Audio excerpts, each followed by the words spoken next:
वेद बातमीचा, लढा सत्याचा, निर्भीड पत्रकारितेचा, राजकारणातील महत्त्वाच्या बातम्यांच्या अपडेटसाठी आजच आपल्या यूट्यूब चॅनेलला क्लिक करा आणि रोज अपडेट मिळवण्यासाठी चॅनेल सबस्क्राईब करा. नमस्कार, आपण पाहत आहात वेद बातमीचा. कायद्यालाच रस्त्यावर यावे लागले. नगर मनमाड महामार्गाच्या दुरवस्थेविरोधात राहुरीतील वकिलांचा एल्गार. सामाजिक कामासाठी प्रथमच वकिलांची एकजूट. शासन प्रशासनाला जाब विचारला न्यायालयात. कायद्याच्या माध्यमातून नागरिकांच्या हक्कांसाठी लढणाऱ्या वकिलांनाच अखेर नागरिकांच्या जीविताच्या प्रश्नासाठी थेट रस्त्यावर उतरावे लागले आहे. नगर मनमाड महामार्गाच्या दुरवस्थेविरोधात राहुरीतील वकिलांनी मंगळवारी रास्ता रोको आंदोलन करत शासन आणि प्रशासनाचे लक्ष वेधले. कायद्याची लढाई न्यायालयात लढणारे वकील आज रस्त्यावर का उतरले, हा सवाल या आंदोलनातून उपस्थित झाला असून नगर मनमाड महामार्गाच्या दुरवस्थेची तीव्रता यामुळे अधोरेखित झाली आहे. राहुरी येथील पाण्याच्या टाकीजवळ मंगळवारी दिनांक 18 ऑगस्ट दुपारी 12 वाजता वकील संघटनेच्या वतीने हे आंदोलन करण्यात आले. महामार्गाचे रखडलेले काम तातडीने पूर्ण करावे, रस्त्यावरील खड्डे आणि धोकादायक ठिकाणांची तातडीने दुरुस्ती करावी, वाहतूक सुरक्षित करावी, तसेच महामार्गाच्या कामाला गती द्यावी अशा प्रमुख मागण्या यावेळी करण्यात आल्या. नगर मनमाड महामार्गाची गेल्या अनेक वर्षांपासून दुरवस्था झाली आहे. ठिकठिकाणी पडलेले मोठमोठे खड्डे, अपूर्ण कामे, धुळीचे लोट आणि विस्कळीत वाहतूक यामुळे वाहनचालक व प्रवाशांना जीव मुठीत धरून प्रवास करावा लागत आहे. या मार्गावर वारंवार अपघात होत असून अनेकांना जीव गमवावा लागला आहे, तर असंख्य नागरिक जखमी झाले आहेत.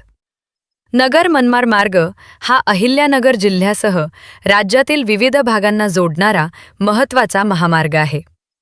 देशभरातून शिर्डी, शनिशिंगणापूर तसेच अन्य धार्मिक व पर्यटन स्थळांकडे जाणाऱ्या प्रवाशांचीही या मार्गावर मोठी वर्दळ असते. मात्र महामार्गाची विदारक अवस्था पाहता महामार्ग आहे की मृत्यूचा सापळा, असा संतप्त सवाल नागरिकांकडून उपस्थित केला जात आहे. याच प्रश्नाकडे शासनाचे लक्ष वेधण्यासाठी राहुरीतील वकिलांनी प्रथमच एकत्रितपणे रास्ता रोको आंदोलन केले. आंदोलनामुळे काही काळ वाहतुकीवर परिणाम झाला. यावेळी विविध राजकीय, सामाजिक संघटनांचे पदाधिकारी व कार्यकर्ते यांनीही आंदोलनाला पाठिंबा दिला.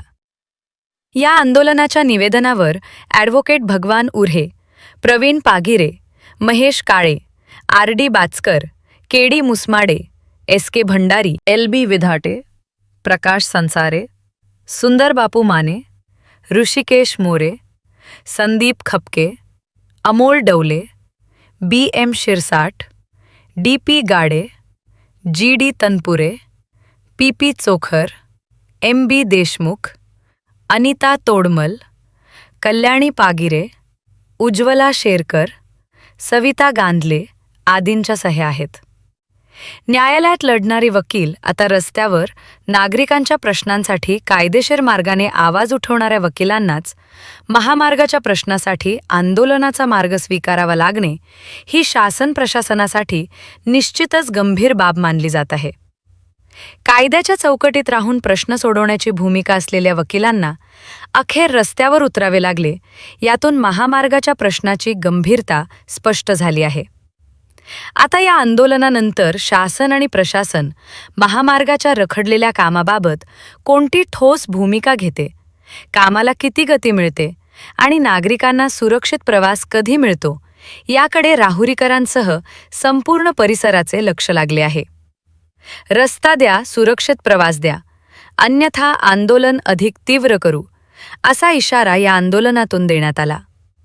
राजेंद्र उंडे, वेद बातमीचा, राहुरी. सर्व वकील बांधवांचा आभार मानायचा आहे की आज या तालुक्यामध्ये एवढे सुशिक्षित लोक असताना देखील डॉक्टर्स, वकील, टीचर्स, ॲडव्होकेट, इंजिनियर्स हे आज पुढे येत आहे आणि या रस्त्यासाठी आंदोलन करताय. इतर लोकांचं काय चाललंय मला काय माहित नाही, तर वकील बांधवांनी जे आंदोलन पुकारलं आहे मी त्यांचा सर्वांचा आभार मानतो. आणि या रस्त्याच्या संदर्भामध्ये खूप लोकांचा मृत्यू गेला आहे, ते सर्वांचा जीव तर परत येणार नाहीये.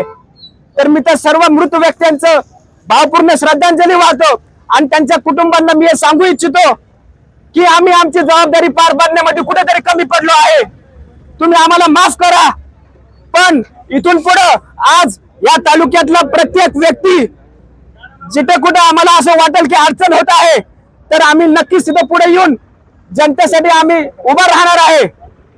मला अजून एक विनंती करायची आहे.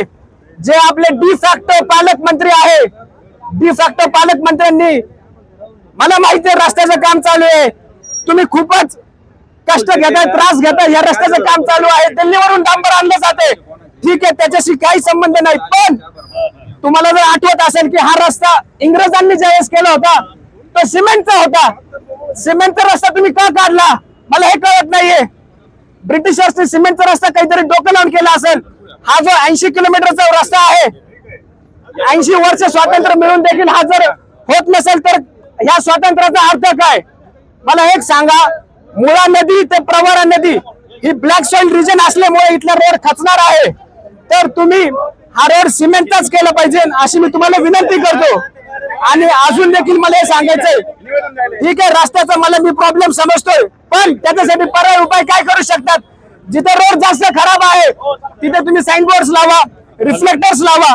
आणि आपल्याकडे रेल्वे स्टेशन आहे, जी कोणती रेल्वे इथून पास होती त्या रेल्वेला 1 मिनिट का होईना राहुरीमध्ये थांबा द्या, जेणेकरून ज्यांना पुण्याकडे जायचंय, नगरकडे जायचंय, इकडे मनमाडकडे जायचंय त्यांना हा प्रवास सुखकर हो अशी मी अनेक वर्षांपासूनची दुरावस्था आहे आणि या रस्त्यांच्या खड्ड्यांमुळे आमच्या ज्या काही लहान गाडी आहेत त्या खराब होतात. त्याचप्रमाणे आम्हाला कोर्टात जाण्यासाठी आणि जे काही महिला कर्मचारी आहेत त्यांना कोर्टात कामासाठी येण्यासाठी उशीर होतो. त्याचप्रमाणे नवीन गाडी आमच्या खराब होतात आणि ह्या ज्या रस्त्यांमुळे अपघाताचं प्रमाण अतिशय वाढलेलं आहे. अगदी आम्हाला जीव मुठीत धरून कोर्टामध्ये कामासाठी यावं लागतं. आणि म्हणूनच आमची महाराष्ट्र शासनाला आणि परिवहन मंत्रालयाला एक विनंती आहे की त्यांनी ह्या रस्त्याचं तातडीने काम करून घ्यावं. आणि आमचा हा जो मोठा प्रश्न आहे रस्त्याचा, नगर मनमाड हायवे, हा एकदम सुसज्ज परिस्थितीत आम्हाला उपलब्ध करून द्यावा अशी आमची वकील संघाची सगळ्यांची मागणी आहे. आम्ही देशातले कितीतरी हायवे केले. अरे बाबा तुम्ही नागपूरच्या आहात, तुम्ही या विद्यापीठामध्ये आले, तुम्ही नगर मनमाड हायवेने कधीतरी जाऊन बघा, शिर्डी ते नगरचा प्रवास करून बघा, मग तुम्हाला परिस्थिती कळेल. मोदी साहेब आले, अमित शहा साहेब आले, वेगवेगळे मंत्री, केंद्रीय मंत्री यांनी जिल्ह्यामध्ये बोलवले, परंतु कधी एकाही मंत्र्याला शिर्डी ते नगर मनमाड हायवेने या ठिकाणी या राजकीय नेत्यांनी नेलं नाही. फक्त आपला राजकीय स्वार्थ बघण्यासाठी या ठिकाणी हे लोक केंद्राच्या वेगवेगळ्या नेत्यांना बोलवतात, दिल्लीमध्ये जातात, नेत्यांच्या भेटी घेतात, परंतु कोणी या रस्त्याची व्यथा त्या ठिकाणी मानत नाही. आतापर्यंत 30 ठेकेदार झाले, 3 ते 4 वेळेस टेंडर काढले. आता कोणीतरी नॅशनल हायवेचा प्रतिनिधी या ठिकाणी आला आणि तो सांगू राहिला मी नॅशनल हायवेचा प्रतिनिधी आहे. त्यामुळे मी जास्त काही बोलत नाही. या सरकार